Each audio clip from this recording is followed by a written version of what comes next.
ஒரு விஷயம்னால இருக்கலாம், இல்லை அவர்களை சுற்றி உள்ள நபர்கள் அவங்களை இன்ஃப்ளூயன்ஸ் பண்ணி மேனிப்புலேட் பண்ணி அவர்களை பிரித்து வைத்திருக்கலாம்.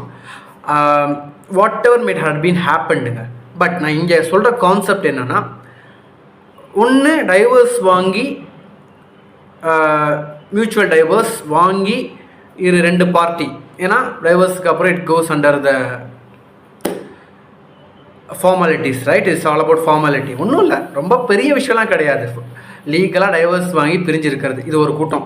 இன்னொரு கூட்டம் என்னென்னா, பிரிஞ்சிருக்கோம் ஆனால் லீகலாக ஃபார்மாலிட்டிஸோடு நம்ம பிரிஞ்சில்லை, but we are not in relationship. நீ எங்கேயோ இருக்க, நான் எங்கேயோ இருக்கேன். இந்த ரெண்டு குரூப், இதை மட்டும் எடுத்துக்கங்க. ஸோ இந்த 2 sets ஆஃப் பீப்புள், இவங்க இதனால பிரிஞ்சாங்க, இவங்களுக்கு இந்த கதை, இவங்க இதனால பிரிஞ்சிருக்காங்க, இவங்களுக்கு இந்த கதை, இந்த